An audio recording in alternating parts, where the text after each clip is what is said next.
I was the most cherished princess from childhood, yet all claimed me cruel, cold-hearted, and inhuman. Even my brother, now emperor, gradually distanced himself from me.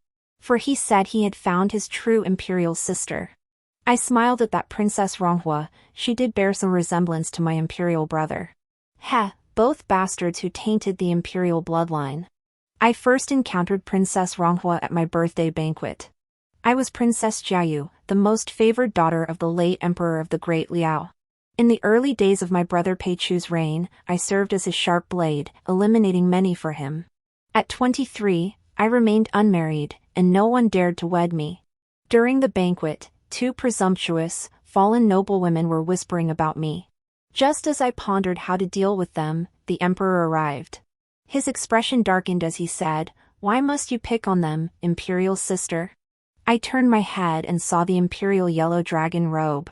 The emperor's face was far from pleasant. He clearly blamed me for causing trouble with his guests. After all these years as emperor, he still hadn't learned to hide his emotions. Perhaps he thought he concealed them well, but I grew up with him. I knew him too well. "Since His Majesty has spoken, you may take your seats." I glanced at them, both lowered their heads in unison. Maidservants filed in, and delicacies flowed like a river onto the table. During the banquet, the songs and dances I had prepared were suddenly cancelled by the emperor. Setting down my wine cup, I remarked indifferently, "The musicians and dancers in my palace have rehearsed new performances. Might your majesty care to see them?" He cleared his throat.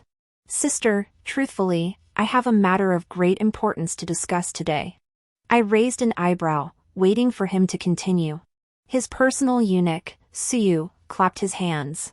A woman in white, her face veiled beneath a conical hat, stepped forward. "No wonder your majesty declined the entertainment from my residence. With such a beauty present, mundane music would indeed be intolerable." The emperor's expression shifted, and I heard him draw in a sharp breath. "Sister, do you recall the late emperor's southern tour?" The Empress Dowager accompanied him, bringing the twin children. The emperor and I were not born of the same mother. My birth mother was the late emperor's Empress Xiaoyi Chun. The emperor's mother, now the Empress Dowager, was elevated to Empress 3 years after Empress Xiaoyi Chun's passing. It was said that when the Empress Dowager gave birth to twins, the younger princess was lost among the common folk during that southern tour and vanished without a trace. I looked at the woman in white. Her figure was slender and delicate, as fragile as a piece of gauze. "It took me many years, but I have finally found second imperial sister." Slowly, the woman removed her conical hat and veil. Her eyes, clear as crystal, were the very image of the late empress. She possessed a beauty that, even without jewels or fine robes, was like a startled swan gliding across emerald waters. I heard low murmurs of astonishment among the guests. I looked at her, then at the emperor. They did bear a certain resemblance. "Sister, this is our second imperial sister, Princess Ronghua." So even her title had already been prepared. Princess Ronghua curtsied gracefully toward me, her eyes glistening with unshed tears. "Greetings, eldest sister." I looked at her and slowly smiled, lifting my wine cup. "Ronghua, no need for such formalities." As I raised the cup to drink, I let the wine wash away the cold smile threatening to curl my lips. Princess Ronghua and the emperor did bear a certain resemblance, both bastards who had sullied the bloodline of the Pei dynasty. I dreamt of my mother, Empress Xiaoyi Chun. She sat regally upon the imperial throne, a serene smile upon her lips, beckoning me to her side. I nestled against her lap, feeling her gentle fingers run through my hair. The scene shifted. This time, mother lay in bed, her face pale as paper. She coughed violently. Seeing me enter, she forced a smile. Court physicians and maidservants bustled around her, and my heart pounded wildly. "Qingye, mother is fine." Mother called my name. She always addressed me as Qingya when I was panicked, knowing it would quickly steady me.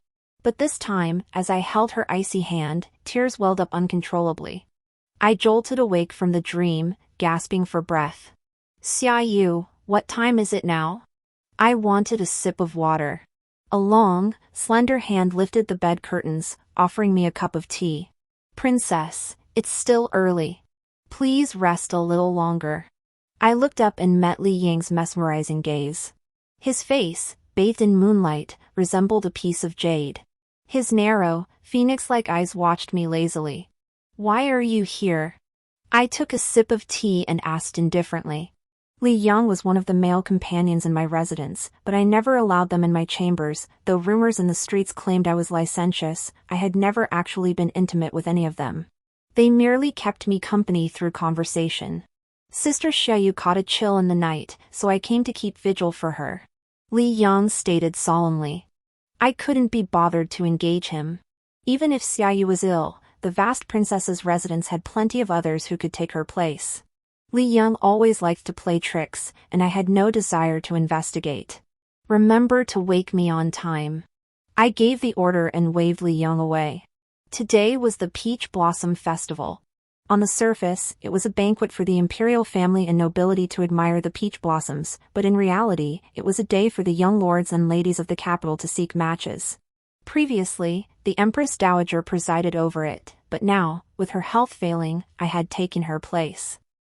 Early in the morning, Li Yang woke me as instructed and stood by while the maids dressed me. As they pinned my hair, Li Yang gently pushed aside Xiaoyu's hand. With a deft movement, she produced a hibiscus and peony hairpin from her bosom and fastened it in my hair. "Princess, this hairpin is exquisite," Li Yang murmured with a smile. "May you find a worthy suitor this year.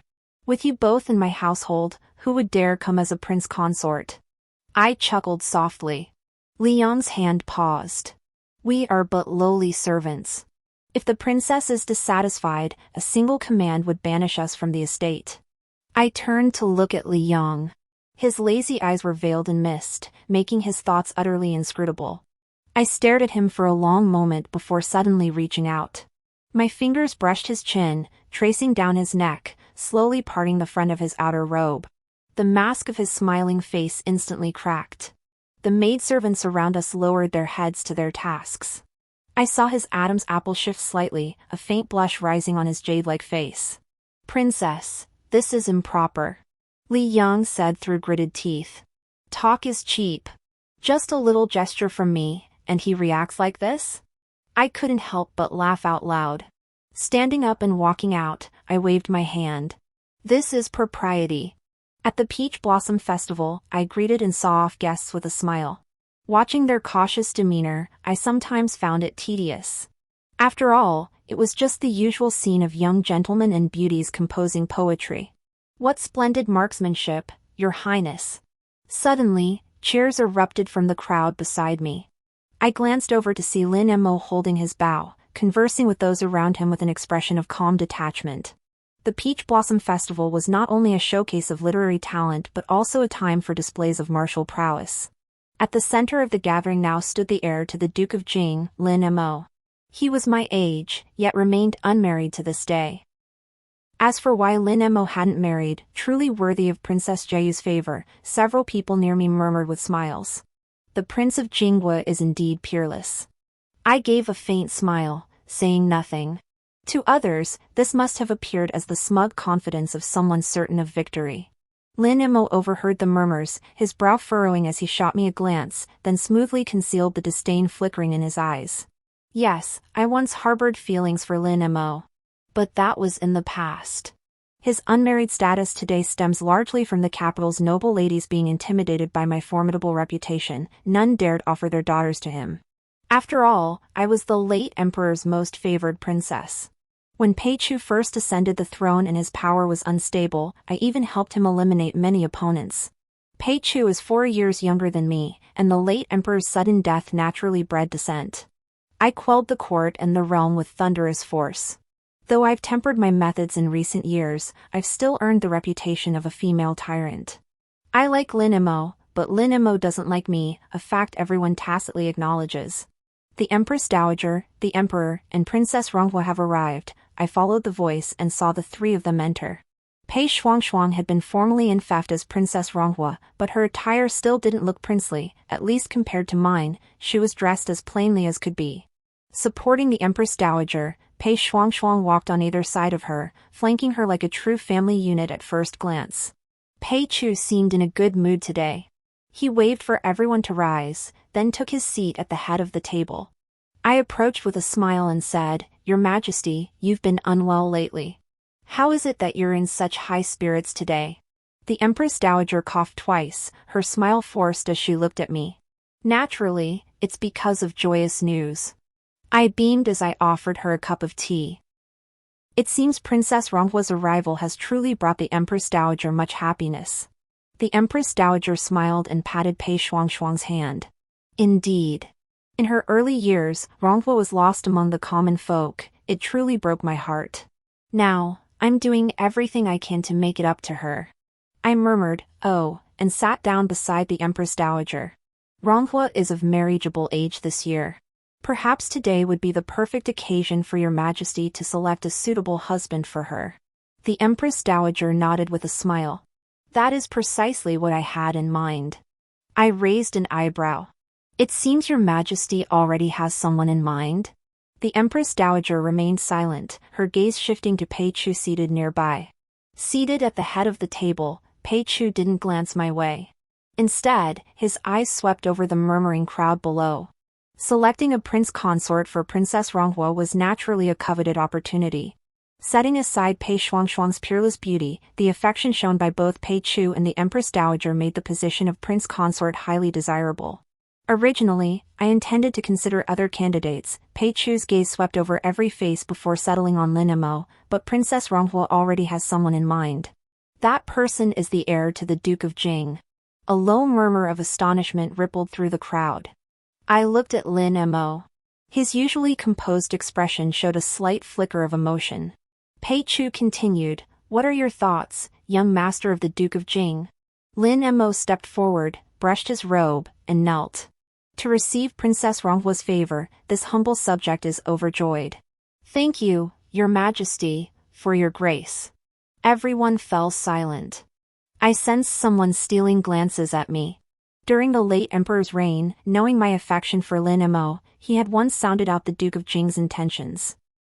The response, however, was a polite refusal. Becoming a prince consort meant relinquishing all real power, reduced to a wealthy idler merely biding his time. How could Lin Emo, with his pride, ever agree?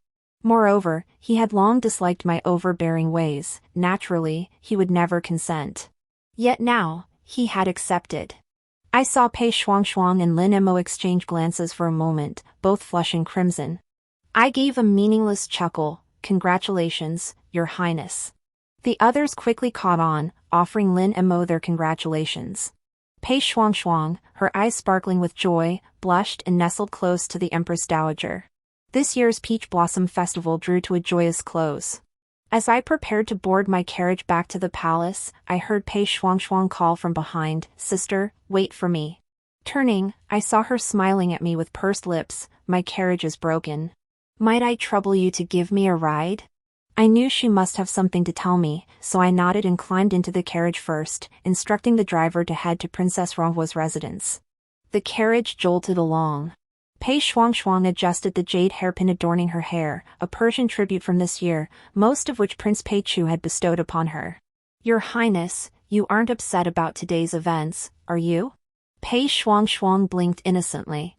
I leaned against the soft cushion, twirling a string of chalcedony beads. What did Princess Ronghua mention? Well, the matter between me and the crown prince of the Jing kingdom. Pei Shuangshuang's cheeks flushed again.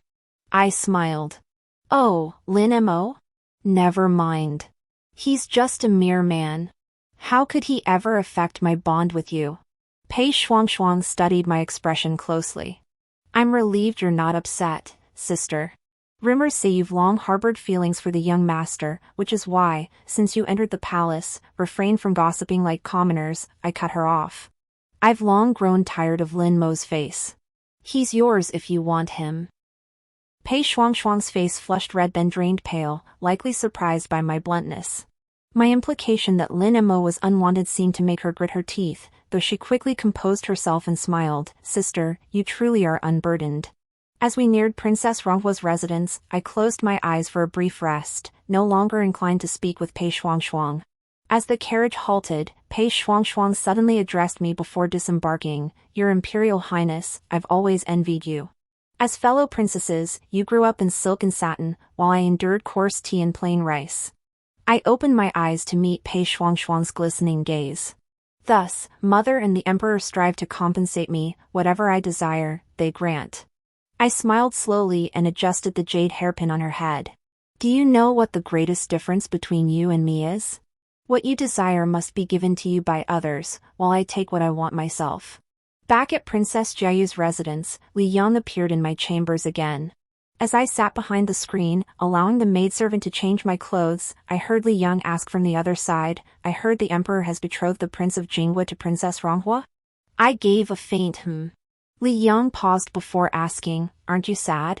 By then, I had finished changing and stepped out from behind the screen, lazily reclining on the imperial daybed. My cat leapt onto the bed. I stroked its soft fur affectionately. What's there to be sad about? With over 10 of you serving in this princess's mansion, who among you isn't better at comforting me than Lin Mo? Li Yang fell silent, shedding his usual carefree demeanor. I dismissed the maidservants and beckoned him closer. You seem more troubled by their betrothal than I am. Do you like Pei Shuangshuang, or do you like Lin Mo? Li Yang didn't relax at my teasing. With no one around, he whispered, Princess, I can't shake the feeling that Pei Shuangshuang's return is some kind of signal. His eyes shone with an intensity that belied his role as a court favorite. I chuckled softly. Naturally. Are you prepared, Princess? Li Yang fixed his gaze on me. What I promised you, I will certainly fulfill. I propped my head up with my hand, scratching the cat's chin. It closed its eyes contentedly. Don't worry. This princess has everything under control. A few days later, I felt like taking a boat ride on the Emerald Lake in the capital. I had reserved a painted boat well in advance, but upon boarding, I found people arguing. Xiaoyu went to investigate and reported back, Princess, it's the heir to the Duke of Jing.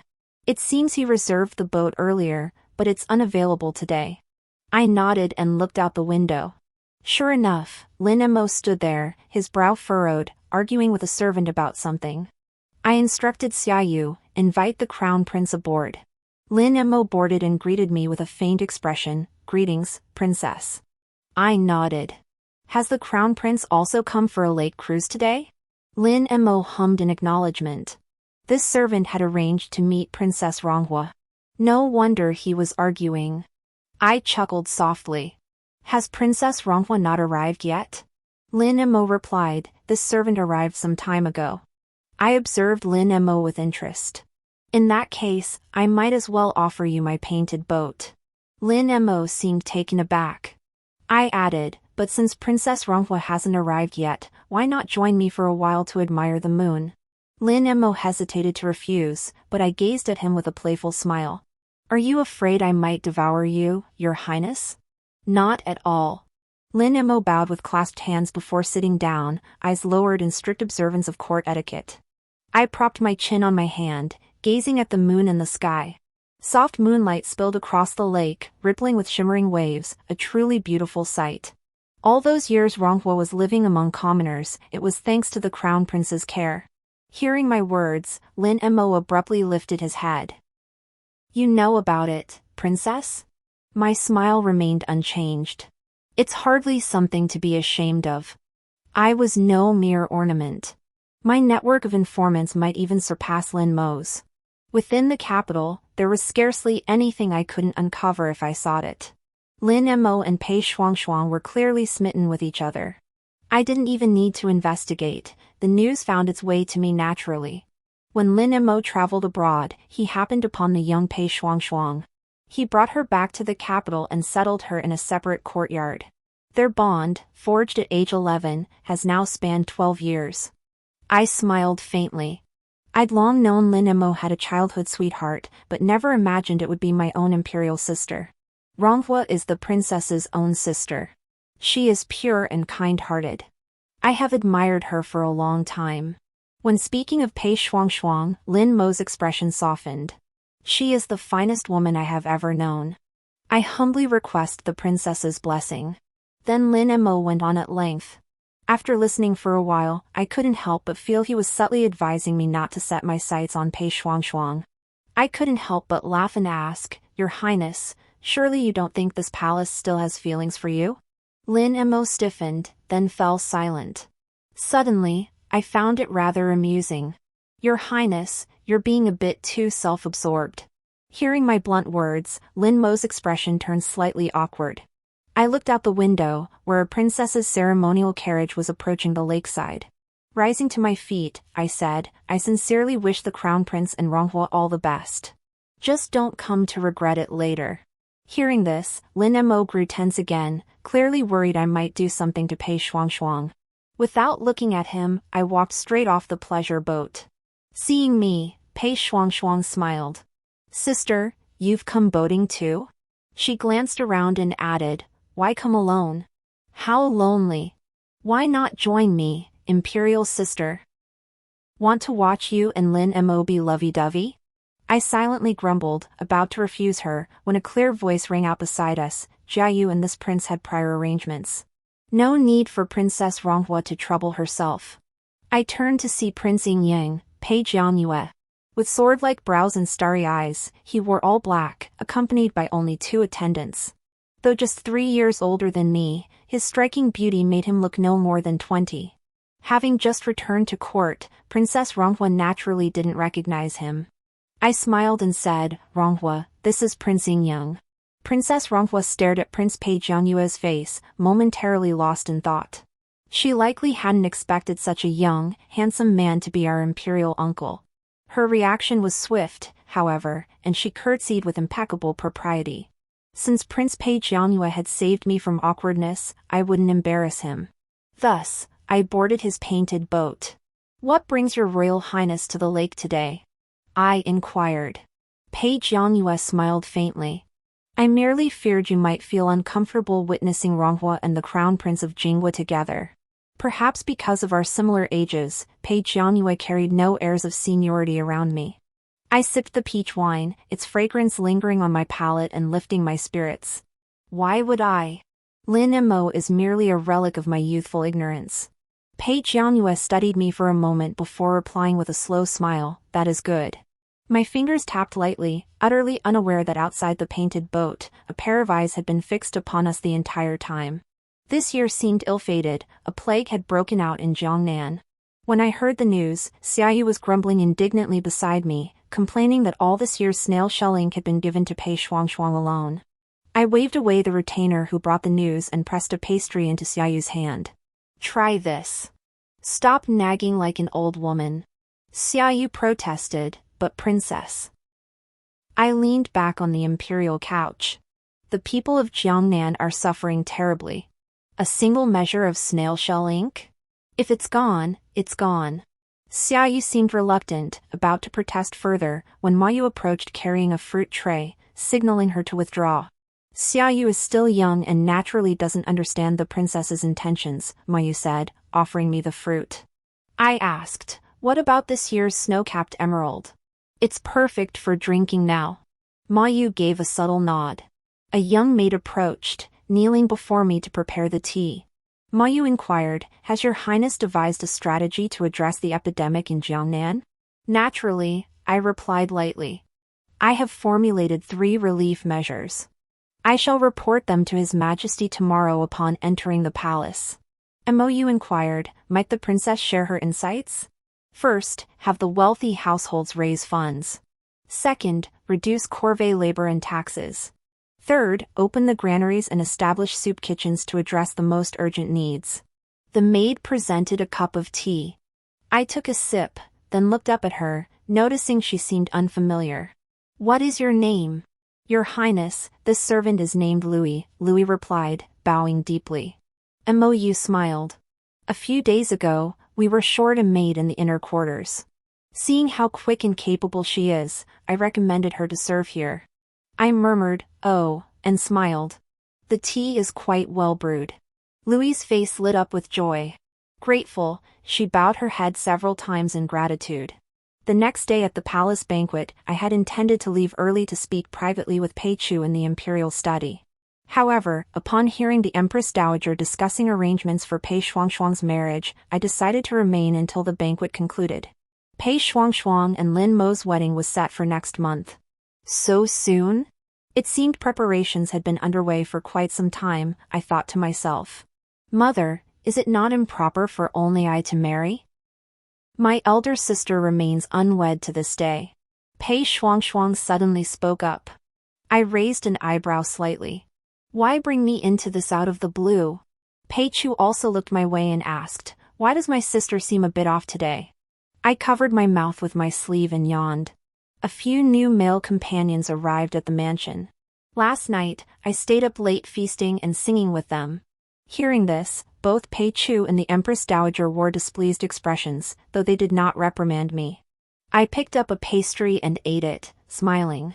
Marriage? I'm not particularly interested. Let Ronghua prepare for her own nuptials in peace. Pei Shuangshuang's expression remained unchanged as she offered a slightly apologetic smile. But your highness cannot help but feel uneasy. After all, everyone knows how long your highness has yearned for the crown prince. What was this? Coming to flaunt it in my face?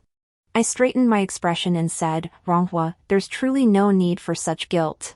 After all, Lin Mo is something I discarded long ago. Now that my sister has found such a treasure and secured this blessed union, she should simply cherish it. This time, my words were even more brazen than last, showing utter disregard for Lin Mo. The court officials paled at my words, and even Pei Shuangshuang's lips turned slightly white. I glanced at the scarlet nail polish freshly applied yesterday and blew gently on my fingers.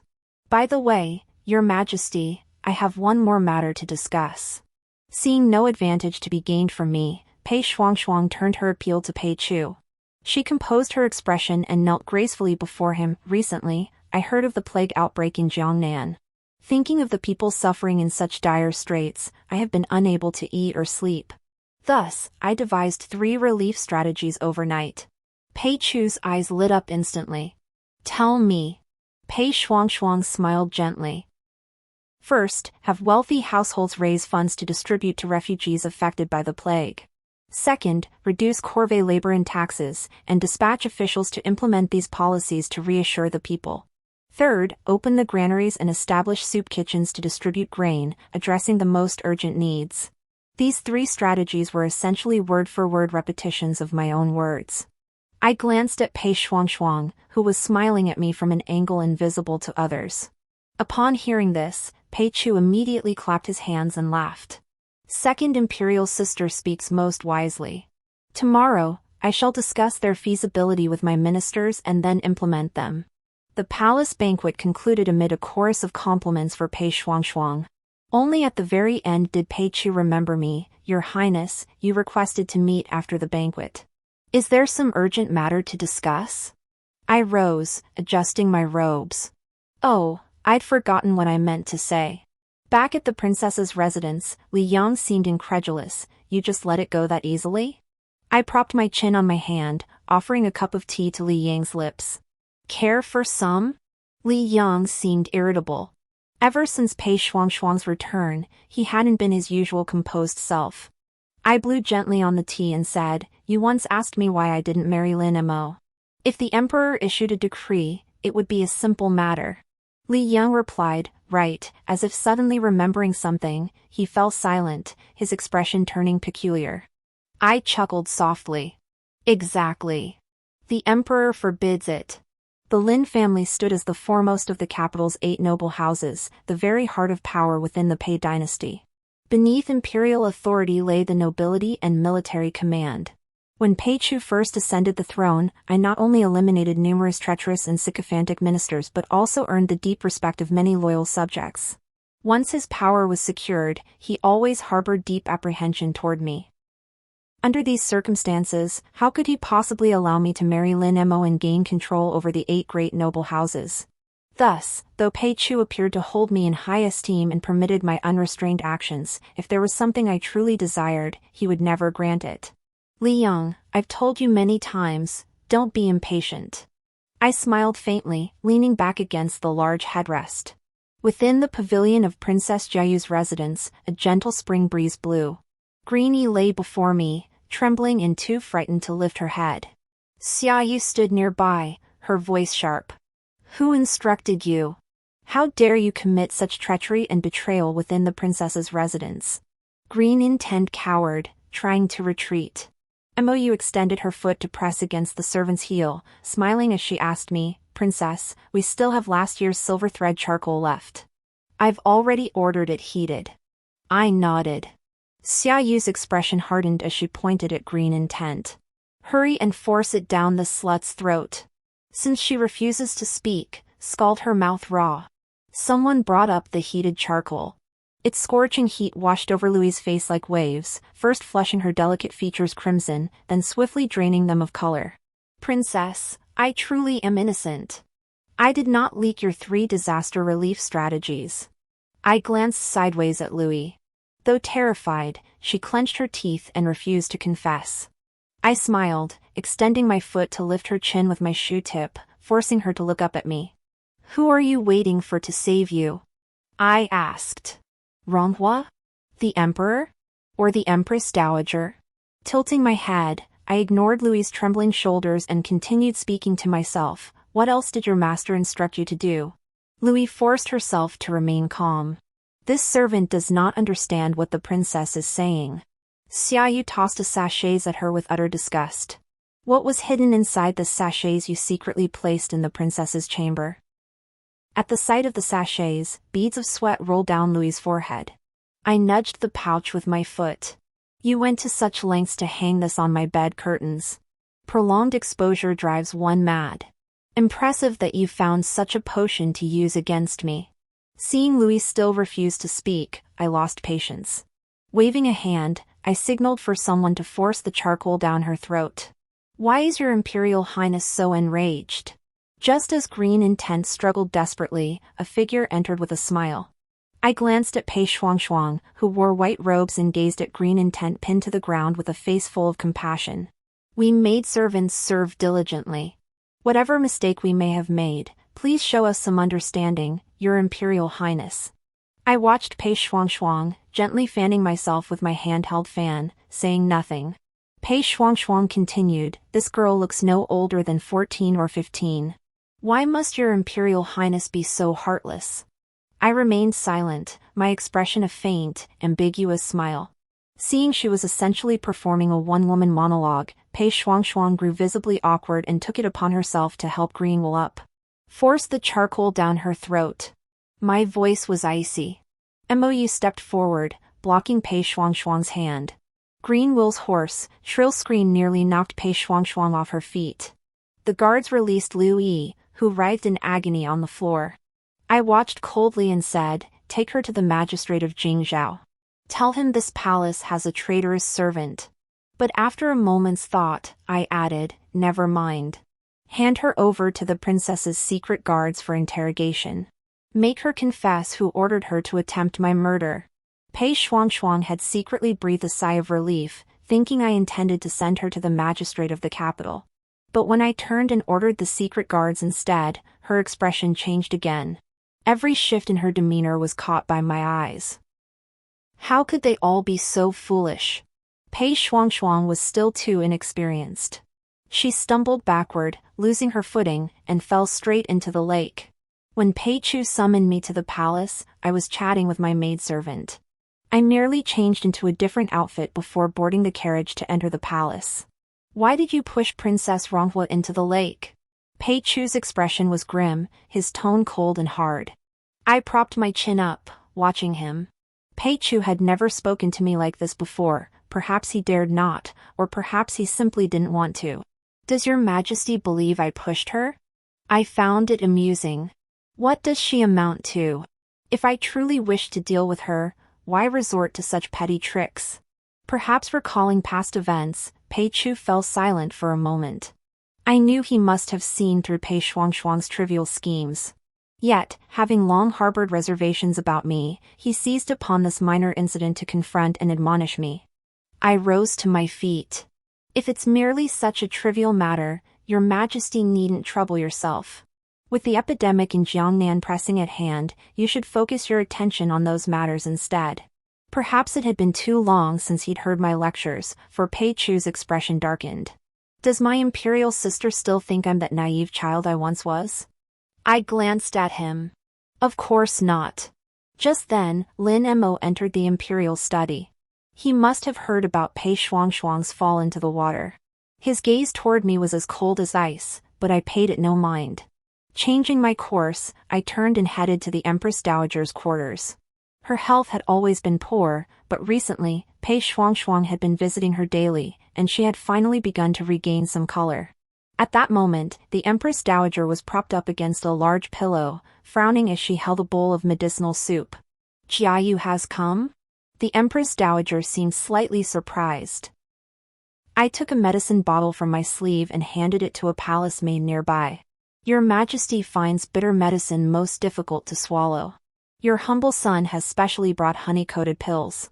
Taking them with the medicine will make it easier to swallow." Her expression remained impassive as she replied, "It's thoughtful of you." She gestured to a maid, "Take these to Ronghua instead. She finds bitter medicine even harder to swallow than I do." I knew this was the Empress Dowager's displeasure over my pushing Pei Shuangshuang into the water, but I couldn't be bothered to care. I pretended not to understand. Glancing at the large headrest propped against the Empress Dowager, I remarked with a smile, "Your Majesty has used this headrest for many years. Perhaps I could send a new one another day?"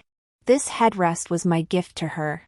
Its firmness, pattern, and material perfectly suited her preferences, and it contained a secret Western fragrance she cherished dearly. Even when I deliberately mentioned this particular pillow, the Empress Dowager's expression didn't soften in the slightest. Instead, she had her personal maid fetch another pillow. "This one has also been used far too long. Put it away from now on." The personal maid smiled and said, "This servant also thinks Princess Ronghua has been very thoughtful, personally embroidering this phoenix among peonies welcoming pillow to win the Empress Dowager's favor." So the Empress Dowager had grown this impatient, she was already plotting to turn against me. I remained impassive, smiling as I rose to take my leave. My heart felt clear and bright. Excellent. They would soon be begging for my help. News of the 3 disaster relief strategies failing reached the capital just as Pei Shuangshuang had married Lin Mo. I attended the wedding banquet. The Empress Dowager and Pei Chugua had indeed spared no expense on the dowry, escorting Pei Shuangshuang in a grand procession of 10 miles of red. The groom, Lin Mo, no longer wore his usual cold expression. Instead, he drank several extra cups and was playfully teased throughout the banquet. Everyone congratulated the newlyweds and praised Pei Shuangshuang for her compassion for the world and her unparalleled wisdom. Who would have thought a princess of royal blood could devise 3 disaster relief strategies to save the common people from peril? Lin Mo listened, smiling shyly, looking as if he shared in her glory. When the 3 disaster relief strategies failed, and refugees in Jiangnan were filled with resentment, cursing Pei Shuangshuang, Lin Mo was the first to rush to my residence. "Princess Jiayu, why did the 3 relief strategies fail, leading to this situation?" Lin Mo was genuinely flustered. With the outside world filled with curses against Pei Shuangshuang, his protective instincts kicked in, driving him straight to my residence. I feigned ignorance. Weren't the relief strategies Ronghua's idea? Why is the prince consort asking me about them? Caught off guard by my retort, Lin Mo fell silent. With a faint, mocking smile, I said, "Your concern has clouded your judgment, prince consort. You once deemed this princess licentious and dissolute, yet now you inquire about state affairs? I'm afraid I've disappointed you. I know nothing of why the 3 disaster relief strategies failed." I watched Lin Mo's face turn ashen with a playful smile, unable to resist adding, "Perhaps it's because Ronghua's skills are still lacking, and she doesn't yet know her place." My words were always blunt. Lin Mo's face flushed crimson. After a long, strained silence, he managed only, "Shuangshuang wouldn't." That phrase. I seemed to have heard it before. I looked at Lin Mo, pondered for a moment, sipped my tea, and asked, "Why is the prince consort so deeply enamored with Ronghua? Considerate this princess wanting to hear a story. Tell me about it. If it's interesting, I might just find a way." Lin Mo's eyes lit up. He was weighing his options, secretly delighted. She still won't admit defeat. Well then, it's just a love story. Perhaps sharing it could uncover why the 3 disaster relief strategies failed. It was a fair trade. After a moment, he began slowly. "Once, while offering incense at Ruyan Temple in Jiangnan, I glimpsed a girl praying before the Buddha to see her mother one last time. Afterward, she shared silver coins with the beggar children at the temple gate.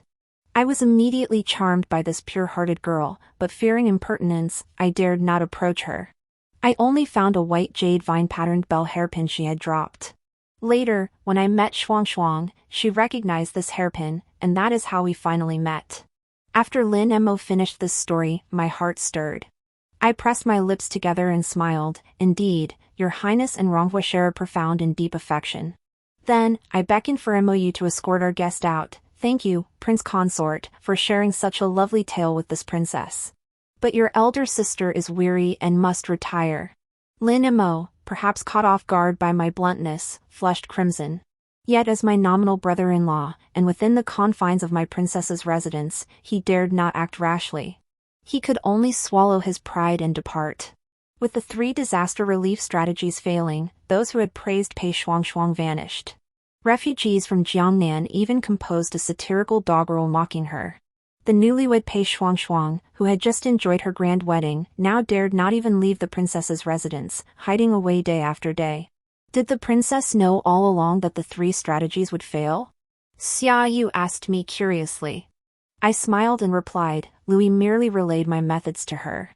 But lacking experience in court affairs, she couldn't discern the immense hidden dangers within those 3 relief strategies.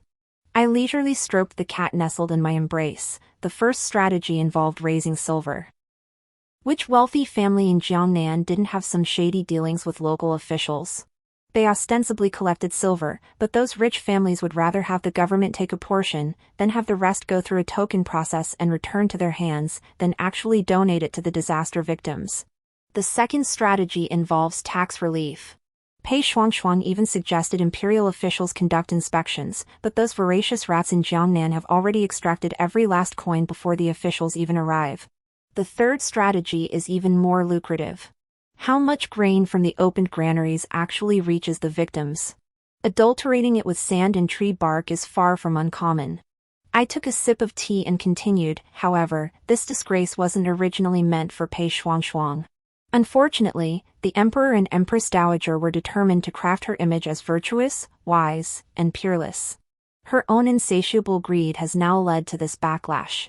Xia Yu, born into poverty, felt a surge of satisfaction yet remained deeply troubled, but the common people are truly innocent. I closed my eyes and said, soon, someone will offer advice to the Emperor. In the end, it was Prince Ying Yang, Pei Jiangyue, who rescued the chaos in Jiangnan. He overturned the 3 disaster relief strategies and devised new methods.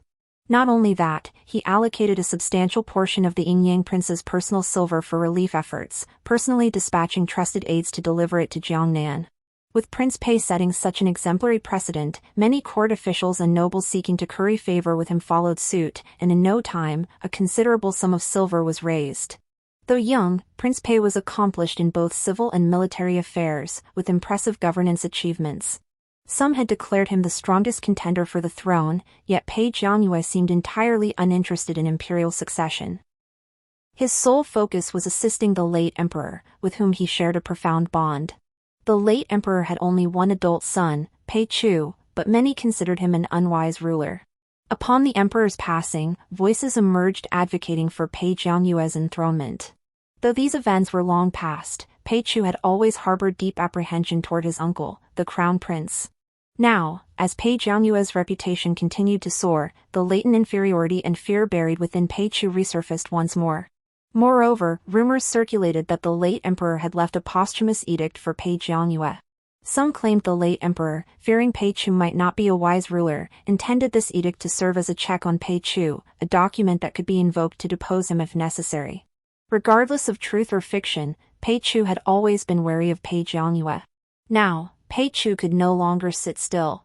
Sitting in the imperial study, I watched Pei Chu pace restlessly back and forth. It felt as though he had reverted to his former self, that child who would ask, "What should I do, imperial sister?" About every matter. Imperial sister. Pei Chu looked at me. His gaze held not only supplication, but also the emperor's ruthlessness and command. "Kill the Prince of Yingyang for me." When I arranged to meet Pei Jiangyue at Tongsui Terrace, he didn't refuse. Instead, he agreed readily. Pei Chu believed my relationship with Pei Jiangyue was more than it seemed. His spies had seen me board Pei Jiangyue's boat during that lake outing. Pei Chu wasn't worried Pei Jianyue would refuse me. Tonsui Terrace, situated within the imperial retreat, had long been a favored spot for the royal family to enjoy the scenery and escape the summer heat. I set up a chessboard. Pei Jianyue smiled as he sat down before me. It seems Jiayu hasn't played chess with this prince in quite some time. I lifted my wine cup. Your niece's chess skills were personally taught by His Majesty. Pei Jianyue picked up a white stone, then let this prince see if Jiayu can now outplay me. I plucked a black stone. What's the fun in just playing chess? How about this, every 5 moves, we may each pose 3 questions. The question party chooses one to answer. Pei Jianyue, clad in black, smiled. That's a novel way to play. Pei Jianyue played the white stones first. We exchanged 3 cautious moves, neither revealing our intentions on the board. Pei Jianyue asked, "Did you know about Pei Shuangshuang all along? Why have you tolerated her? Does your plan involve Lin Mo?" I carefully placed a stone and replied, "Yes, I knew about Pei Shuangshuang." Summer had arrived, and the stifling heat made breathing almost impossible. Pei Jianyue and I played 3 more intense moves. I asked, "Do you truly possess the late emperor's will? What purpose do you serve by holding it? When did the late emperor entrust it to you?" I fired off 3 consecutive questions, all concerning the will. If Pei Jianyue answered the latter 2, it would confirm he truly possessed the late emperor's will.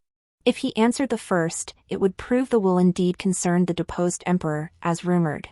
Pei Jianyue's hand paused. After a moment's thought, he lifted his head and smiled at me. 2 months before his passing, the late emperor secretly summoned me to the palace and entrusted me with the will. The deadly tension on the chessboard began to surface. Outside the window, dark clouds swirled and piled up, and the sky quickly darkened.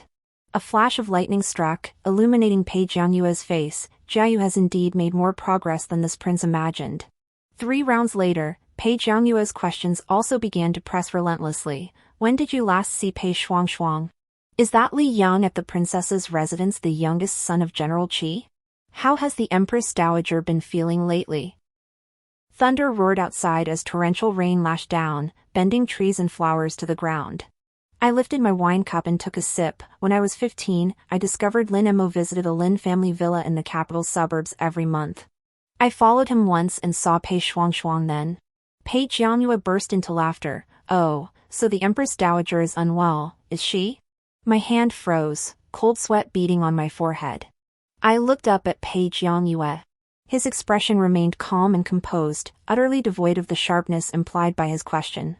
In that instant, I had the uncanny feeling that Pei Jianyue knew everything. Torrential rain poured down, cold droplets striking the windowsill, sending a chill through my skin. On the chessboard, black and white pieces clashed fiercely. Both sides maneuvered, each seeking to exploit the other's weakness for a fatal strike. After 3 rounds, I asked, "Do you know that Pei Chu is not the late emperor's biological son? What is the purpose of my invitation today? Are you willing to sacrifice everything for the Pei dynasty?" Pei Jianyue stood up and closed the window against the driving rain. He turned back, his gaze intense as he met mine. As a descendant of the Pei clan, one naturally sacrifices everything for the dynasty and the state. By now, the white pieces were clearly losing ground. I seized every opportunity, attacking them relentlessly from all sides. "Qingye, you win." Finally, Pei Jianyue set down his stone, and I exhaled slowly. Suddenly, I realized he had called me by my name, not my title. "Qingye, remember, your surname is Pei. You are Pei Qingye." Pei Jianyue clinked cups with me. I drained mine in one gulp. "I remember, uncle." Pei Jianyue nodded with a smile as I rose to leave the Tonsui Terrace. "Qingye," he called out suddenly, and I turned to look at him. Pei Jianyue's phoenix eyes shone brilliantly in the rain, radiating a captivating light. "Happy birthday." I cast one last glance at the chessboard, its outcome now sealed. Suddenly, I realized that earlier move had been deliberately conceded by Pei Jianyue, allowing me to seize the chance and wipe him from the board. Rain mist veiled my eyes. I murmured a low acknowledgement and descended step by step from the Tonsui Terrace. Prince Yingyang, Pei Jianyue, drank and admired the rain at the Tonsui Terrace, only to fall into the water in his drunken stupor and meet an untimely end. Page Yangyue had always had many admirers in the capital. Upon hearing the news, young women lamented his loss, some even vowing never to marry. Pei Chu was highly satisfied with the news of Page Yangyue's death.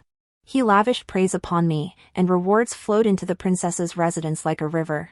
Upon hearing of my rendezvous with Page Yangyue at the Tongsui Terrace, Li Yang frowned and asked me, "Does he know who I am?" I glanced at Li Yang. Indeed, Page Yangyue knew that Li Yang was Qi Rongyi, the youngest son of General Qi Guofan, the Dingwu general. The Qi family maintained close ties with the Ning family, maternal clan of Empress Xiaoyi Chun. After Pei Chu ascended the throne, the Ning family faced impeachment. The investigation followed the trail, eventually uncovering the Qi family. That year, the Qi family was accused of treason and collusion with enemies, nearly annihilating the entire clan. Only Qi Rongyi escaped the catastrophe. Having quarreled with his family earlier, he had declared his severance from the Qi clan and was traveling abroad. But Qi Rongyi hadn't truly cut ties with his family. It was merely youthful recklessness that saved his life. Because of the close ties between the Nings and the Qis, I went to great lengths to find Qi Rongyi. I had him change his name to Li Yang and disguise himself as a male companion, hiding him within the princess's residence. Military power was divided among three clans, the Nings, the Qis, and the Empress Dowager's maternal clan, the Shaos. The truth behind the Qi clan's downfall was that the Empress Dowager and Pei Chu, seeking to consolidate the Shao's military authority, had twisted the facts and falsely accused the Qi and Ning clans. By that time, I was already old enough to understand, and they naturally knew to keep me out of the picture. For years, I concealed my true nature, cultivating a reputation as a debauched figure. I transformed from a pampered princess into a lethal weapon for Pei Chu and the Empress Dowager, all to bide my time. Qi Rongyi also strove to clear the Qi family's name, enduring humiliation within the princess's residence. I promised him I would restore the Qi family's honor. The truth draws ever closer. What did the Prince of Yingyang mean by his inquiry about the Empress Dowager? Qi Rongyi asked, puzzled. I took a bite of watermelon chilled in cold water and replied, "You'll find out soon enough." The Empress Dowager's health was deteriorating rapidly. The urgency of Pei Shuangshuang and Lin Mo's marriage was partly to bring her some joy. Yet it seemed to have little effect. The Empress Dowager was now too ill to rise from her bed, and I too must enter the palace to attend to her according to protocol. However, Pei Shuangshuang was exempted, for she was with child. The Empress Dowager was overjoyed. With Pei Chu having few heirs, the news of such good fortune so soon after Pei Shuangshuang's marriage made her a truly blessed woman. Pei Shuangshuang, however, was furious over the 3 disaster relief strategies. Ever since she fell into the water, she had completely severed ties with me. I couldn't be bothered with her, and she dared not flaunt her current favor in my presence. When she was pregnant, I had gifts sent to her, but I heard she threw them out. I suspect her anger stemmed from the 3 disaster relief strategies. Many attended to the sick, mostly consorts of Pei Chu, though imperial relatives were also present. No one dared let me tire myself, leaving me bored to the point of embarrassment. That evening, it was my turn to keep vigil for the Empress Dowager. Pei Chu's Empress tried to arrange a replacement for me, but I politely declined. "It's raining tonight. I'm already at Shokong Palace, so there's no need for others to brave the storm." I took the medicine bowl from the maid's hands. "This way, I can fulfill my filial duty before Her Majesty." The rain fell heavily, and the Empress Dowager had not rested well. The inner chambers of Shokong Palace were nearly empty. I sat beside her bed, touched her pale forehead, and whispered, "Your Majesty, it's time for your medicine." I took out the small porcelain bottle containing honey pills, poured one into a porcelain spoon, and brought it to the Empress Dowager's lips. She opened her eyes to look at me, clenched her mouth shut, and refused to take it. "I am old, yet you still coax me like a child." I swallowed the honey pill myself and said, "Mother, you don't think I'm treating you like a child, do you? You simply refuse to take what your son offers." Then, stirring the bowl of medicine, I added, "Another rainy night. The night Empress Xiaoyi passed away. The night Prince Yingyang drowned. Both were rainy nights." The Empress Dowager stiffened. Outside the window, raindrops clattered down, washing away the unseen grime in the palace's corners. But it wasn't raining the night Father Emperor passed. That afternoon, I had planned to play hide-and-seek with Father Emperor in the Hall of Mental Cultivation. I hid inside that one Wallywood cabinet, but I fell asleep and didn't wake until evening.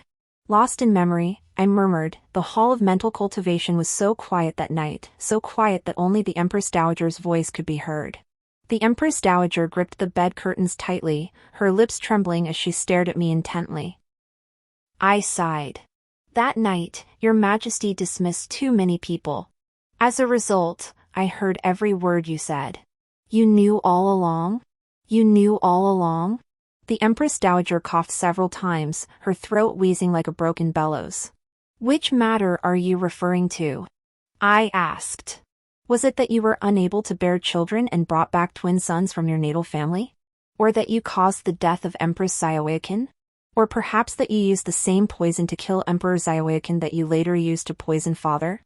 How I regret not sending you and your mother away together back then. The Empress Dowager coughed until her face turned the color of liver, her hand pounding rhythmically on the bed rail. I tucked the quilt around her and said, Your Majesty has always been wary of me, never eating anything I sent.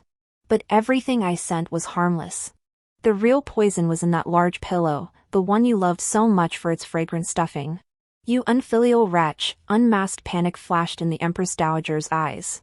Staring at her face, I couldn't help wondering, did Father look this helpless, this filled with hatred, before his death?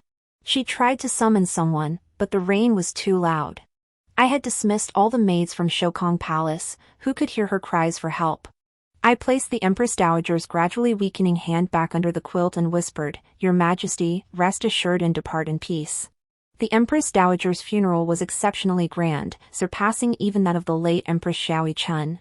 Kneeling amidst the mourners, I wept bitterly, yet my gaze swept over the pale face of General Xiao. Xiao Qishan, commanding 200,000 troops at the frontier, could not enter the capital without imperial decree. Only now, with the Empress Dowager's passing, was he permitted to return for the funeral. Many members of the Xiao family had arrived.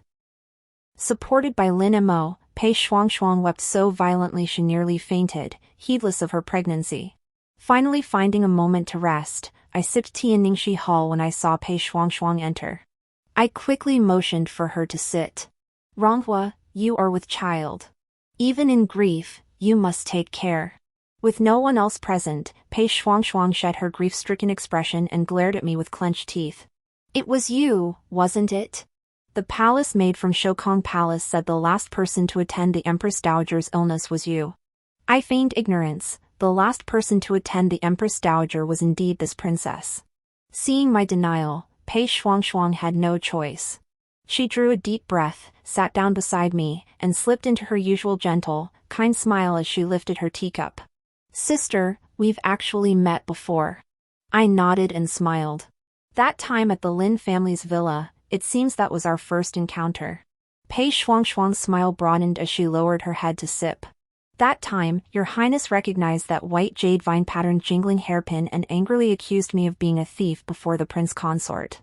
I recalled the incident and agreed, indeed, that is correct. Pei Shuangshuang's armor scraped against the teacup, producing a tinkling sound like ice beads falling onto a jade plate. Too bad the prince didn't believe me. That time, Lin Mo and I argued endlessly.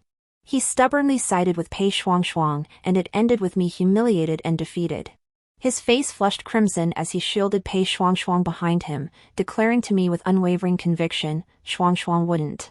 I wept bitterly that night, but after that day, my interest in Lin Mo vanished entirely. For I knew he loved the delicate white flowers by the roadside, not the rose that grows alongside thorns. Lin Mo cherished those he could protect, not those who outshone him. I set down my teacup, glanced at Pei Shuangshuang, and sneered, but this princess truly cannot fathom why, after I repeatedly stated I have no interest in Lin Mo, you still flaunt this fact like a trophy? Pei Shuangshuang's smile gradually turned icy. Because your Imperial Highness said that what I want can only be given by others. I want to tell you, I don't rely on others' charity, I take it for myself. I stood up, straightened my robes, and said, then we'll see. After returning to the capital, Xiao Qishan took up residence in the Xiao family mansion under the pretext of seeing off the Empress Dowager. As her elder brother, Xiao Qishan had 3 sons, each more accomplished than the last. Despite their youth, They had already earned distinguished military honors and were highly favored by the late emperor. Yet Pei Chu found himself restless and uneasy. Over the years, his suspicions had only deepened. I had investigated. Pei Chu was not Xiao Qishan's biological son. He was merely a child adopted by a collateral branch of the Xiao family. Thus, when facing Xiao Qishan and his 3 sons, Pei Chu always harbored doubts. Your Imperial Highness, Xiao Qishan has lingered in the capital without departing, and his 3 sons remain here as well. Could it be he harbors disloyal intentions toward me? Watching Pei Chu pace restlessly in the imperial study, I spoke slowly. Your Majesty worries needlessly. General Xiao is undoubtedly a loyal subject. I glanced at the memorials on the desk. Many extolled Xiao Qishan's virtues, including one proposing a noble title for his eldest son. There was no doubt, I had arranged for these to reach Pei Chu. Though he feared me, with the Empress Dowager dead and me having just avenged him by eliminating Pei Jiangyue, I was now his most trusted confidant. Yet Pei Chu's furrowed brow didn't relax one bit. He merely sighed and dismissed me. Leaving the palace, I encountered Xiao Qishan. He bowed halfway. Greetings, Princess Jiayu. I glanced at him and remarked, I recall this ring was bestowed upon General Xiao by the late emperor. Xiao Qishan, a man of distinguished military service, naturally carried himself with pride. He stood straighter and gave a slight nod. Your Highness has an excellent memory. I smiled. I shan't delay General Zhao's audience with His Majesty. The reason for Xiao Qishan's visit to the palace was obvious. He had come to petition for titles for his 3 sons, and also sought a hereditary title of General of the Guard for his eldest son. Pei Chu was furious. Pei Shuangshuang, heavily pregnant, had gone to intercede for Xiao Qishan only to be berated by Pei Chu. Your position as princess was granted by this emperor. And now you dare plead for the Xiao family? Recalling Xiao Qishan's ring, I could easily imagine his arrogant and overbearing demeanor before Pei Chu. Mentioning Xiao Qishan, Qi Rongyi also wore a sneer. That ignorant brute, relying solely on the Empress Dowager's prestige to reach his current position, now dares to demand rewards for 3 sons at once. I was practicing calligraphy at my desk, seemingly oblivious to Qi Rongyi's words. Growing impatient, he asked, Aren't you planning to take action against the Xiao family? I picked up the freshly written characters and handed them to Qi Rongyi, smiling. What do you think of this princess's calligraphy? Qi Rongyi muttered as he looked at the shan paper in his hand, but suddenly his eyes lit up, stirring the waves, fanning the flames to extinguish the blaze. After pondering for a moment, Qi Rongyi laughed. Your Highness has truly mastered the art of calligraphy. Several days later, a group of censors jointly impeached Xiao Qishan.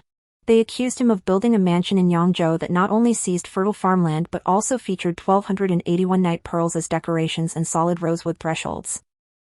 The estate boasted pavilions, terraces, lakes, and hills, even surpassing the emperor's imperial retreat. Xiao Qishan initially attempted to defend himself, but the mountain of evidence left the Xiao family with no grounds for denial. Old grievances and new accusations culminated in the execution of his entire household. People observed that this situation bore an uncanny resemblance to the fate of Empress Xiaoyakin years prior. Shortly after her passing, the Ning family met with disaster. In the study of the princess's residence, I silently tossed a sheet of Xiao family letter paper into the brazier. Autumn arrived swiftly, and the imperial hunting expedition was a long-standing royal tradition. Pei Chu selected several consorts to accompany him, along with numerous eager noble sons, setting off in a grand procession toward the hunting grounds. Pei Chu assigned me a snow-white horse to pass the time. In previous years, Lin Mo would invariably join the hunt. His martial prowess was exceptional, and he consistently claimed first place. Now, with Pei Shuangshuang's belly growing larger by the day, he stayed behind, devoted solely to attending to her at the princess's residence. That day, I rode the white horse, wandering leisurely through the hunting grounds. The men had all gone deep into the forest with Pei Chu to hunt. My horsemanship, taught long ago by Pei Jiangyue, had grown rusty, and I wanted to practice more during this time. I had only intended to circle the outer edge of the dense forest, but for some reason, the horse grew restless and agitated, a stark contrast to its usual docility. The white horse grew increasingly wild, carrying me deep into the forest. I couldn't control it. Jumping off now would surely leave me crippled. So I could only grip the reins tightly, letting the horse lead me. Branches whipped past my ears, snagging and tearing my riding clothes. The wind howled in a deafening roar, while overhead, the canopy grew denser and denser, shrouding the sky and suffocating me. The white horse charged recklessly through the forest, and a vague sense of foreboding began to take root in my heart. A furious tiger's roar echoed through the air. I turned to see a pair of blood-red eyes peering out from behind the leaves not far away. The white horse had charged deep into the forest, disturbing the tiger. It seemed to have gone without food for a long time, lunging fiercely toward me. Before I could ponder why such a ferocious beast roamed the enclosure, I summoned every ounce of strength to rein in the horse. But the startled animal grew more uncontrollable, careening wildly through the woods. The white horse reared and let out a long, piercing whinny. The air thickened with the scent of spilled blood. Turning back, I saw the tiger had pounced, biting through the horse's hind leg. Shielding my head, I was thrown forward, crashing heavily against a tree trunk. I threw my head back and spat out a mouthful of sweet, metallic blood. The tiger, seemingly driven mad by hunger, tore into the white horse, devouring it. The sight sickened me. I tried to rise and flee, but every bone in my body ached intensely. I could only watch helplessly as the tiger lifted its head and approached me. The steaming blood and the vivid crimson on the tiger's fur sent a chill through me, the first time in my 23 years that I had ever felt such dread. The tiger, half full, was now pacing toward me, its eyes half closed. Suddenly, an arrow whistled through the air, piercing the tiger's eye. A figure leapt down, thrusting a long sword into the tiger's neck. The tiger, in agony, leapt high into the air. The man gracefully backed away, switched to his bow, and in an instant fired 4 arrows, each striking the tiger's vital points. The tiger let out a roar and turned to flee deeper into the woods. With great effort, I lifted my head and saw Chirongi running toward me. Princess, only when I recognized him as Chirongi did I finally relax, closing my eyes and slipping into unconsciousness. When I awoke again, Peichu sat at my bedside, his face filled with worry. Seeing my eyes open, his expression brightened. Your Imperial Highness, you've awakened? My mind was still hazy, and it took me a long moment to focus on the scene before me. Peichu first summoned the imperial physician to take my pulse. Upon hearing that my injuries were not severe and only required bed rest and recuperation for several months, he finally exhaled in relief. I have already ordered a thorough investigation of the guards and servants at the hunting grounds. I will certainly give your Imperial Highness a proper account. Peichu paused before adding, that young man attending you truly possesses remarkable skills. Had he not noticed the abnormality with your horse, your fate this time would likely have been dire. Where did you find such an extraordinary individual? I lacked the strength to speak. After Peichu offered a few more words of caution, he finally left my tent. Chi-Rong emerged swiftly from behind the screen, his voice cold with derision. Your Royal Highness, you are truly the epitome of hypocrisy. Even the slightest facial movement tugged at my wounds, sending sharp pains through me. That horse had been trained. Near the woods you frequent, someone had smeared a special scent on the trees. The horse would go wild when it caught the scent. The trees marked with the scent were carefully chosen, step by step, to lead the horse right to the tiger. Chirongi pulled a pouch from his robe and opened it, revealing a piece of bark inside. Having traveled extensively for years, he was well versed in such matters. This scent was imperceptible to humans but highly sensitive to horses. He had deliberately cut a piece of bark and brought it back. If you knew all this, why reveal everything? I motioned for him to pour me a cup of water. After taking a sip, I continued, I've helped him kill too many people and know too much about him. It's only natural he'd want me dead. Then make him relinquish the throne. During the winter solstice, the palace hosted a grand banquet, inviting all the prominent families in the capital. By this time, Pei Shuangshuang was well into her pregnancy. Her constitution had always been frail, and the imperial physician had instructed her to rest and nurture the fetus in the princess's residence. Lin Emo had initially planned not to attend the palace banquet, but Pei Shuangshuang smiled sweetly at him, His Majesty's gracious invitation, how could we refuse? Thus, Lin Emo promised Pei Shuangshuang he would return early, leaving her alone in the princess's residence. The night was bitterly cold. Feeling chilled, Pei Shuangshuang tossed and turned, still unable to shake the chill. She propped herself up and called out toward the door, Chunjian, bring another charcoal brazier. Outside, all was silent. No one answered her call. Finding this odd, she called out several more times, but her voice seemed to vanish into the void, met with no response. An inexplicable fear crept over her. She rolled off the bed, cradling her belly with one hand while reaching for a cloak with the other. A dark shadow flickered silently behind her. Feeling danger close, she turned just as consciousness faded. Within the palace, lights blazed brightly as the lavish banquet drew to a close. Snowflakes as large as goose feathers began falling from the sky.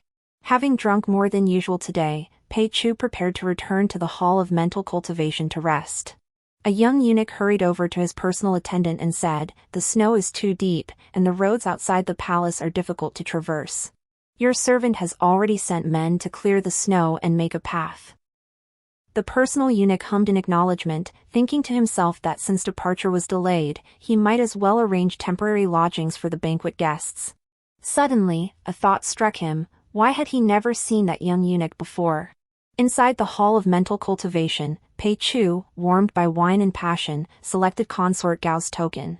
High Consort Gao came from a distinguished family and possessed extraordinary beauty, her slender waist barely a hand's breadth.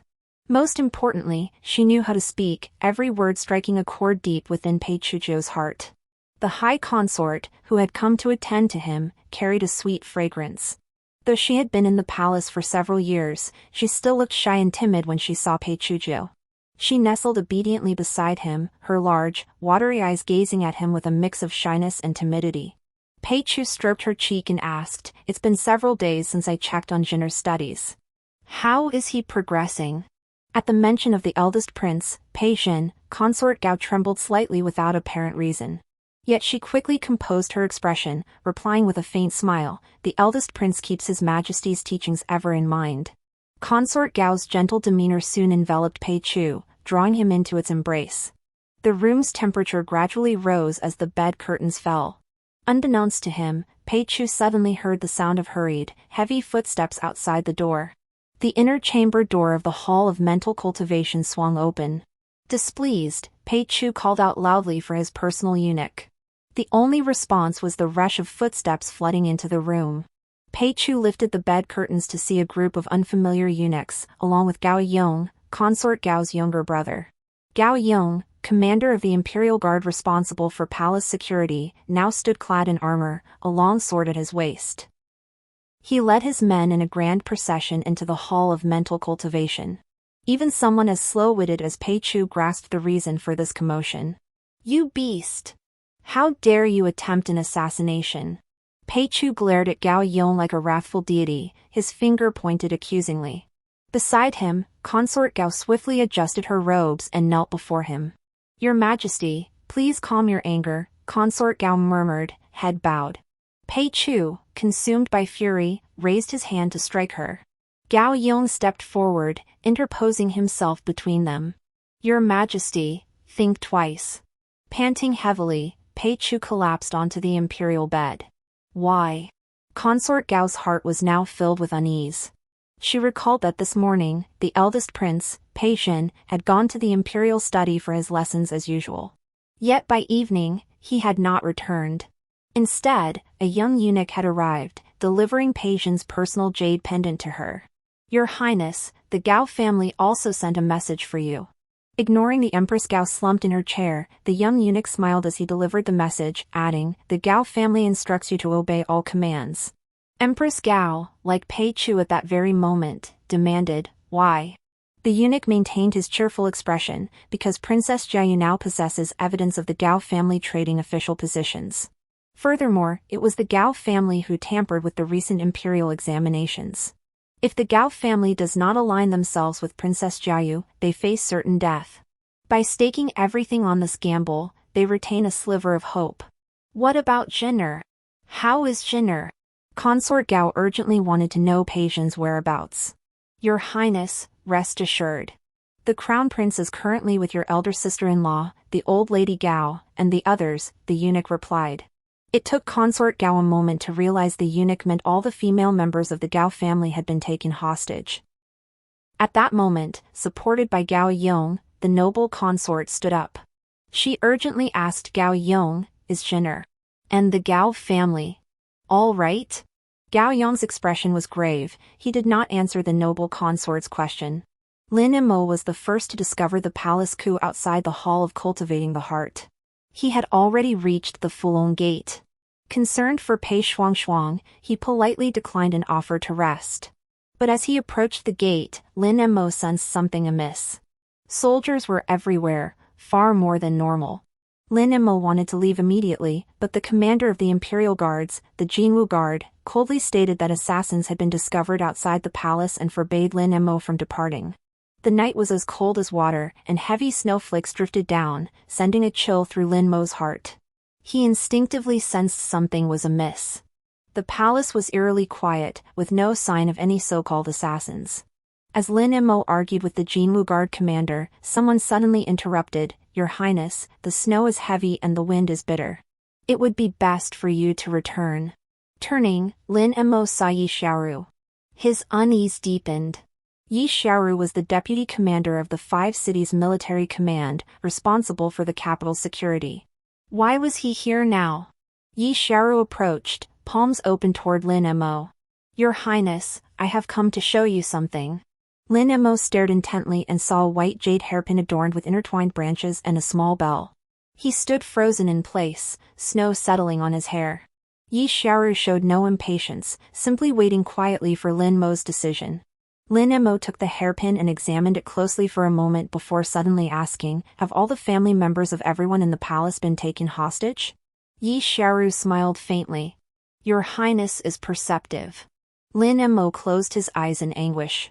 He understood Yi Xiaoru's purpose. Every member of the Lin family, 108 souls, were now fish on the chopping block.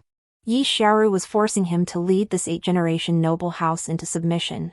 "Do you realize this is treason punishable by death?" Lin Mo demanded, gritting his teeth. Yi Xiaoru shook the snowflakes from his armor. "Even if it is treason, only the bloodline of the Pei clan may take our lives." "What do you mean by that?"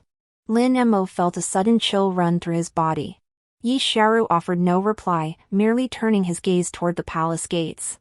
Lin Mo followed his line of sight, toward the inner palace, where flames now blazed skyward, faint clamor rising from within. "It's over. Everything is over." That was the final thought in Lin Mo's mind. When I entered the hall, Gao Yong and a group of Jinwu guards stood with drawn swords. Pei Chu, his robes disheveled, sat huddled on the dragon throne. His eyes blazed crimson upon seeing me. "Pei Qingye! You wretch! How dare you plot to usurp the throne, Your Majesty, you are mistaken." I strolled up to Pei Chu. Someone brought me a chair and my favorite tea. Taking a sip, I finally felt warmth spread through my body. It wasn't me who plotted to seize the throne, but you and Empress Dowager Xiao, wasn't it? Pei Chu's pupils contracted sharply as he gritted his teeth. "You're talking nonsense." I beckoned, and someone presented a stack of papers before Pei Chu. "Your Majesty, see for yourself," I said. "This is Xiao Qishan's confession. It lays out in detail how Empress Dowager Xiao orchestrated the substitution." "Xiao Qishan? But he's dead." Pei Chu stared at the papers in disbelief, his fingers trembling. I took another sip of tea and added, "True. But before his execution, I visited him. I secured his youngest son's life in exchange for this blood-stained confession and written testimony." I smiled, fixing my gaze on Pei Chu. Inside, I thought, this face bears not a single resemblance to mine or my father's. It bore some resemblance to Empress Dowager Xiao instead. How had she managed to deceive my father for so many years? "Fake! All of it is fake." Pei Chu swept the papers aside with a furious wave, his voice a growl. "So what if you control the Imperial Guard and the 5-city military commands? Xiao Qishan's 20,000 troops are already under my command. There are still many loyal subjects in the court. They will return swiftly to protect the throne." I looked at Pei Chu and suddenly laughed aloud. "Loyal subjects?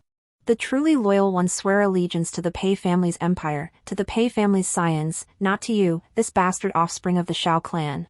I gazed at him with contempt and said, "Indeed, the blood of the Xiao family runs through your veins. Just like them, you are foolish, arrogant, and conceited."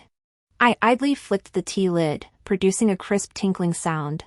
As for those you claim will come to my aid, some did indeed uncover the plot early and have already departed for Shiyu Pass in Fuzhou to mobilize those 200,000 troops. A flicker of hope ignited in Pei Chu's eyes. But your majesty, is there something you might not know? I smiled. What was the gift the late emperor bestowed upon me at my coming-of-age ceremony? Slowly, I revealed a bronze token. Its metal gleamed harshly in the candlelight. Pei Chu gasped, impossible. How could the late emperor entrust the command token for the Western Mountain garrison to a mere woman? I tucked the token away and set down my teacup. Precisely because father deemed you a worthless fool. 15,000 troops from the Western Mountain garrison, plus the Imperial Guards and the 5 city military commands, your majesty, do you think reinforcements from Shiyu Pass would arrive faster, or the executioner's blade taking your head? Outside the Hall of Cultivating the Heart, clamorous sounds gradually grew louder, the scraping of weapons, footsteps, and the clatter of hooves, all approaching in succession. A figure clad in armor swept in, carrying the chill of the snowy night. His handsome face and star-like eyes now fixed a cold stare upon Pei Chu. Prince Yin-Yang? You're not dead? Pei Chu gasped. Of course not. I'm still waiting for my uncle to produce that imperial decree of abdication. How could I possibly kill him? I rose, yielding my place before Pei Chu to Pei Jiangyue. He carefully drew an imperial edict from his robes and unfolded it. By the mandate of heaven and the legacy of our illustrious ancestors, I solemnly proclaim to the heavens and earth, Prince Yin-Yang, Pei Jiangyue, shall ascend the imperial throne. I deeply contemplate the weight of this entrusted responsibility, truly embracing the duty of diligence. Pei Chu could no longer hear the rest, for he had already fainted. I stepped out of the grand hall, passing the ranks of ironclad cavalry lining the palace grounds, and gazed into the distance. The snow was about to cease. After the palace coup concluded, the servants swiftly cleaned the entire imperial palace. Though lives were lost, the blood was soon washed clean. Pei Jiangyue was preoccupied with his coronation. Pei Chu was imprisoned in the house of imperial Qin, awaiting execution. Princess Ronghua's mansion had been sealed. After some thought, I decided to visit her. Spring had arrived. Standing in the empty courtyard of Princess Ronghua's mansion, I thought, another year of the awakening of insects. Princess, be careful. That madwoman hasn't been well lately, she's cursing and smashing things. Watch out for her. The guard stationed at the Ronghua princess's residence warned me. I nodded and entered the inner chamber where Pei Shuangshuang was confined. Pei Shuangshuang sat disheveled in the dimly lit room. The once gilded decorations had been stripped away, and not even a maid remained to sweep the dust. I watched particles swirl in a beam of light. What are you here for? To mock me? Pei Shuangshuang lunged at me, teeth gritted, but Mou swiftly restrained her. I watched her silently for a moment before suddenly saying, "You should be thanking me." Thank you? Thank you for what? Pei Shuangshuang had lost all grace, her body was heavy, nearing childbirth. I spoke slowly. Recently, the Great Desert visited the Great Liao, seeking a marriage alliance. I smoothed my robe and continued, if Pei Chu were still emperor, who do you think would be offered in this alliance? Pei Shuangshuang froze, seemingly recalling that Pei Chu had no suitable princess among his children. She shuddered and said, how could it possibly be me? If anyone goes, it would be you really are naive. I laughed. Pei Chu has seen my methods. He knows exactly how he secured his throne. Knowing all I know about him, he'd kill me first rather than send me to the Great Desert for a marriage alliance. He fears me joining forces with the Great Desert to overthrow his throne. Pei Shuangshuang recalled last winter, when I had rallied so many under the very noses of Empress Dowager Xiao and Pei Chu to stage a palace coup. She fell silent. My royal brother cherishes me most. He's already arranged a marriage for me. How could he send me away as a peace offering? That defies all reason, Pei Shuangshuang stammered. Oh, I almost forgot to tell you something. Lin Imo, determined to grow old with you, defied his family's objections and severed all ties with the Lin clan. He's currently imprisoned right here in your princess's residence. My index finger tapped the table as I spoke each word deliberately. Pei Shuangshuang froze, then shrieked. I understood her despair. She clung to the hope that Lin Mo would leverage the Lin family's influence to rescue her from this hellhole. Now that Lin Mo had severed ties with the Lin family, that last shred of hope was gone. I studied Pei Shuangshuang closely. And you're not even moved by this? You truly don't deserve Lin Mo's devotion. Pei Shuangshuang flung her hand, sending the cheap tea set crashing to the floor. That fool! That fool! I sighed. Lin Mo had known all along that the hairpin wasn't Pei Shuangshuang's. She'd been deluding herself, thinking he'd fallen for the pin's owner. In truth, he only loved her. But did Pei Shuangshuang love Lin Mo? Judging by her current behavior, she likely only saw him as a stepping stone to change her fate before learning her true origins. I watched Pei Shuangshuang silently for a moment before saying, "Rest easy and take care of your pregnancy. I will ensure this child is born and sent to the common folk. He will never know who his birth parents are." With that, I ignored Pei Shuangshuang's shrieks and curses behind me and walked out of the Princess Ronghuo's residence. At the gate, I unexpectedly saw Qi Rongyi. He had now regained his status and was waiting for me on horseback. "What are you doing here?" I was somewhat surprised. I was actually going to check on the repairs at the Qi residence. "I passed by here and saw your carriage." Qi Rongyi smiled lazily. I asked, "What about the matters I entrusted to you?" "Rest assured. The Ning residence's renovation is underway. The surviving members of the Ning clan, exiled years ago, have been located and are now in the capital. I'll have them settled shortly." I nodded and climbed into the carriage.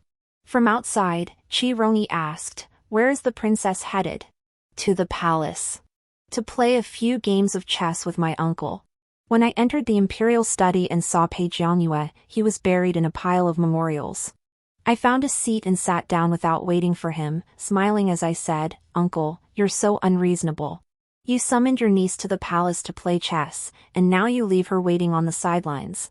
Pei Jiangyue looked up at me and gave a wry smile. This dragon throne is no easy seat to occupy. By the time he finished handling state affairs, I had already polished off 2 plates of pastries. Pei Jiangyue set up the chessboard and said, "This time, I won't be going easy on you." Pei Jiangyue flashed me a smile, and I lazed back, smiling lazily in return. "If your Royal Highness wishes to beat me, you'll need to give it your all. Your birthday approaches again in a few days. This year, we must celebrate properly," Pei Jiangyue said, lifting his head. "Qingye, happy birthday." Leaning my head against the window, I found myself unconsciously recalling the times we played chess together in the imperial study. Father would sit nearby watching, occasionally offering a word of advice. But I'd grow impatient, jumping up and down and declaring a true gentleman watches the game in silence. After the game, Father would accompany me to Mother's palace for supper. As I vividly recounted my chess battles with Pei Jiangyue, Father would stroke my hair with satisfaction, like father, like daughter.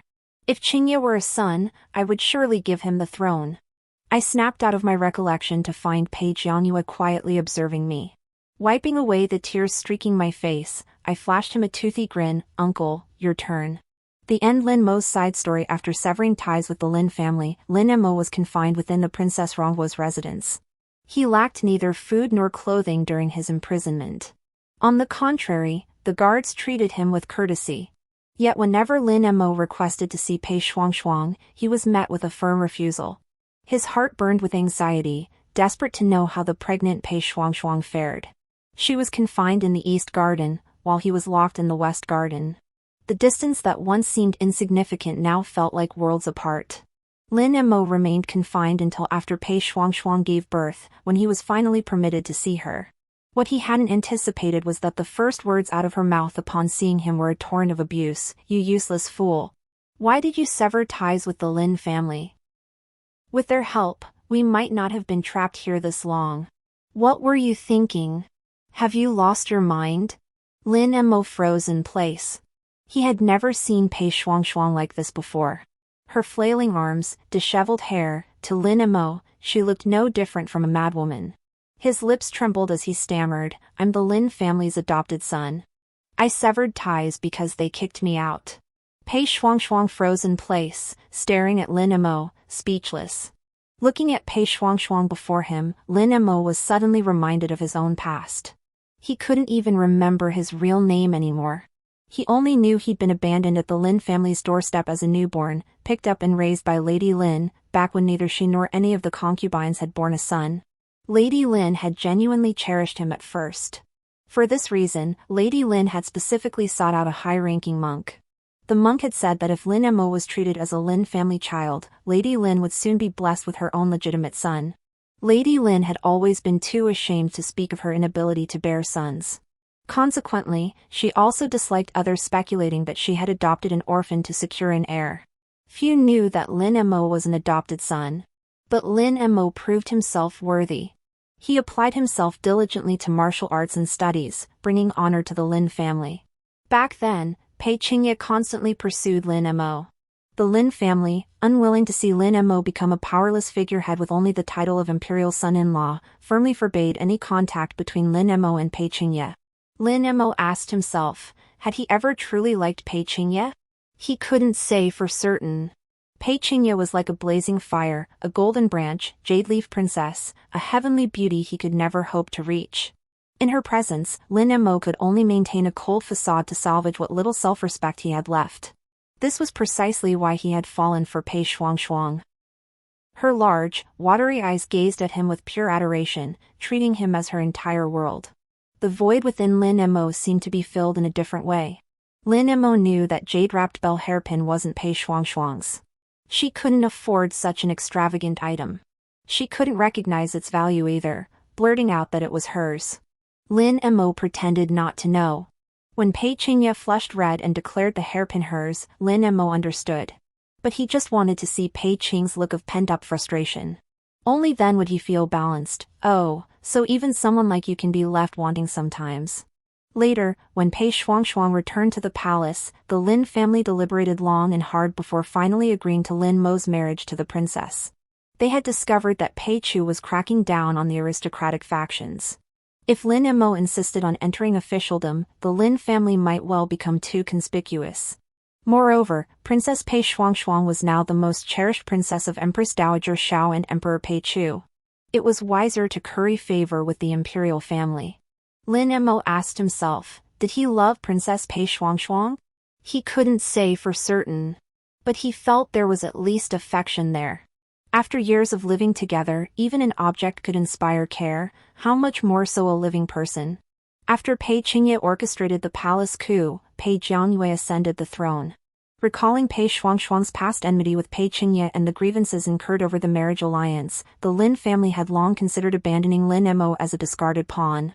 But Lin Mo remained oblivious to his family's intentions. He merely mentioned wanting them to help Pei Shuangshuang, and they promptly cast him out. The tide has turned.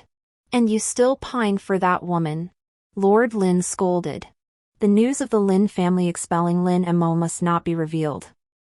For while Pei Jiangyue and Pei Qingye's stance toward Pei Shuangshuang remained unclear, should they later spare her, the Lin family, who had cast Lin Mo out now out of fear of association with her, would appear utterly despicable. Should they later pursue Pei Shuangshuang, Lin Mo would no longer be connected to the Lin family, thus posing no liability to them. The Lin family's public stance was that Lin Mo had voluntarily severed ties to accompany Pei Shuangshuang. Lin Mo had resented the Lin family. He finally understood that an adopted son would always remain an adopted son, disposable at any moment by his master. All these years, Lin Mo had deluded himself into believing he was the Lin family's legitimate eldest son, the most prestigious noble young master in the entire capital. Upon hearing this, Pei Shuangshuang lunged at Lin Mo, wrestling with him. You lied to me. You actually lied to me. You're not the Lin family's legitimate eldest son. If I'd known this sooner, I'd have married anyone but you. Lin Mo felt a chill deep in his heart and couldn't help but argue back. How dare you accuse me? You're nothing but a fake princess. You enjoyed the perks of being a princess for a year or two and actually thought you were destined for wealth and honor? If I had married Pei Qing back then, you wouldn't have stood a chance. Pei Shuangshuang shrieked, are you saying I'm not as good as her? You really do love her, don't you? The mask of pretense shattered completely, and the so-called deep affection of childhood friends turned to ashes in an instant. When Pei Qingye brought Pei Shuangshuang's son to meet Lin Emo, he looked at the infant and felt not a shred of paternal affection. "Greetings, Princess," Lin Emo knelt. "Thank you for your mercy." Pei Qingye cradled his son and sat down in the chair, her eyes narrowing like a cat's. "This child will be sent to the Western Mountain Camp or to one of my shops to start as an apprentice. His future depends entirely on his own fortune." Pei Qingye played with the infant, who stared back at her wide-eyed. "This princess has no desire to help you raise your son. Children are such a bother." Lin Emo looked at Pei Qingye, momentarily at a loss for words. "Shuangshuang doesn't love me," Lin Emo suddenly said. Pei Qingye lifted her head and smiled at Lin Emo. "What does that have to do with me?" Yes, what did it have to do with Pei Qingye? Lin Emo felt dazed. Watching Pei Qingye cradle his son earlier, a fleeting, unwholesome thought had crossed his mind. Could he beg Pei Qingye to rescue him, restore his status in the Lin family, grant him an official position, or something else? Might she agree? But Lin Emo quickly realized how despicable that notion was. The teachings he had received made it utterly impossible for him to utter such absurd words. "Do you regret marrying Pei Shuangshuang?" Pei Qingye's gaze was sharp. Though she smiled, she saw straight through Lin Mo's thoughts. Rocking the infant in her arms, she said, "Truthfully, I knew long ago that you were the Lin family's adopted son." Lin Emo stiffened, staring at Pei Qingye in disbelief. In the past, whatever this palace desired, Father Emperor would grant. "Only you, he obstructed me at every turn. He knew you were the Lin family's adopted son and used that to try and dissuade me. But back then, this palace didn't care. I still often slipped out of the palace to find you, even if it meant facing Father Emperor's scolding." Pei Qingye replied with a calm, detached tone, "But then I realized you seemed genuinely fond of Pei Shuangshuang, so you walked away without looking back." Nothing could have stopped her. The one who pushed her away had always been himself. Lin Mo's mouth went dry. Self-reproach, regret, and shame surged through him in that instant. At that moment, Lin Emo despised the arrogant version of himself who had sought validation through Pei Qingye. He regretted having valued Pei Shuangshuang, that masked woman, and felt ashamed for all he had done to Pei Qingye. Pei Qingye rose to her feet. "I should be going." Only then did Lin Emo remember he had never held his own son.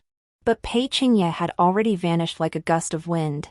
Her crimson robe blazed like fire, her fragrance lingering in the air. Lin Emo sat motionless in the room for a long time. He felt as if he had always been wrong. The person he wanted to become, the things he sought to obtain, the self he longed to reclaim, all seemed to vanish into thin air in that instant. He realized he had never been treated with genuine sincerity by anyone, except Pei Qingye. 2 months after the new emperor ascended the throne, Prince Consort Lin Emo of Princess Ronghua took his own life within the princess's residence. 3 months later, Princess Ronghua, Pei Shuangshuang, was ordered by the new emperor to commit suicide for her constant vilification of both the emperor and Princess Jiayu. Holding the infant in her arms, Pei Qingye froze upon hearing the news. She asked, "How does a prisoner commit suicide?" Qi Rongyi replied, "When one wants to die, there's always a way." Lin Emo ended his life by striking his head against a pillar. Pei Qingye murmured, "The weather's been fine this year." "Seems like a good year." Qi Rong replied, "Out with the old, and with the new, of course it's a good year." The end.